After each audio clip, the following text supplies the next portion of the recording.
ეს არის მეოთხე ნომერი ამ წელიწადში ბოლო ნომერი ეს გამოვიდა თებერვალში ვსრულდება ერთი წელი რაც ანეულმა იხილა ის შოკი მოახერხეთ 4 ნომრის გამოცემა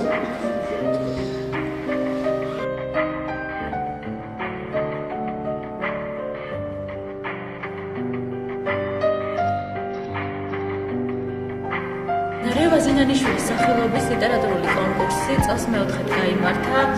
ეს კონკურსი არსებობს ლიტერატურულ ჟურნალ ანეულთან და არის ყოველწლიური. წელს ყავს 3 გამარჯვებული. პირველი ადგილის მფლობელი გახდა სურაბ ჯოხარიძე, მეორე ადგილის მფლობელი გახდა გიორგი ცოცანიძე, ხოლო მესამე ადგილის მფლობელი გია არგანაშვილი. ყავს ასევე 2 პრიზიორი ახალგაზრდა მწერალი, ესენი არიან მარიამ მექაური და ბექა ადამიანაშვილი. რომელთაც გადაეცათ პრიზი ჟიურის სიმპათია. მინდა გითხრათ, რომ პრიზებად ჩვენ გადავეცით ნახატები ბატონი რეზო ადამია, ჩვენი ცნობილი მხატვარი, ჩვენი მეგობარი, ჩვენი ერთიანობის წევრი, უკვე მეოთხედ სწირავს თავის ნახატებს და მთავარ პრიზებად წელს გადავეცით ბატონი რეზოს ნახატები.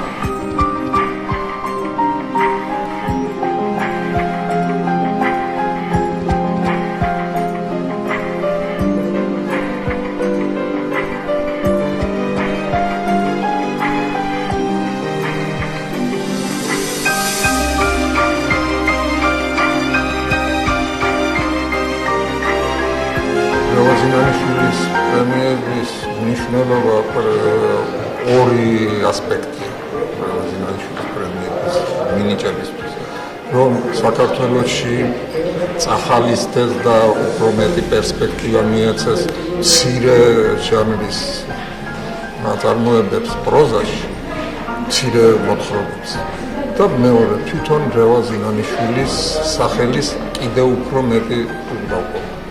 შემოსული მოთხრობებიდან, უამრავი შემოსული მოთხრობებიდან მართალია იყო მრავალი თემა დაწერილი, მაგრამ როცა უყირდებოდი, ხედავდი, რომ რევაზ ზინანიშვილს ყველა ამ თემაზე ჰქონდა მოთხრობა. კიდევ უფრო თვალწინ გადამეჩალა, რომ რევაზ ზინანიშვილი რამდენად მრავალთემიანი და რამდენად მრავალსახოვანი მწერალია.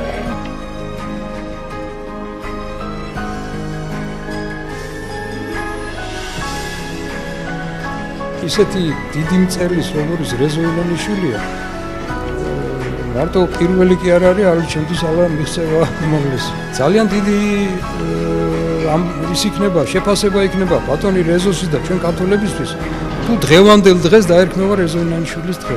მისასალმებელია ეს ფაქტი, რომ ყოველ წელიწადს 20 დეკემბერს გაიმართება რევაზ ზინანიშვილის სახელობის პრემიის გადაცემა.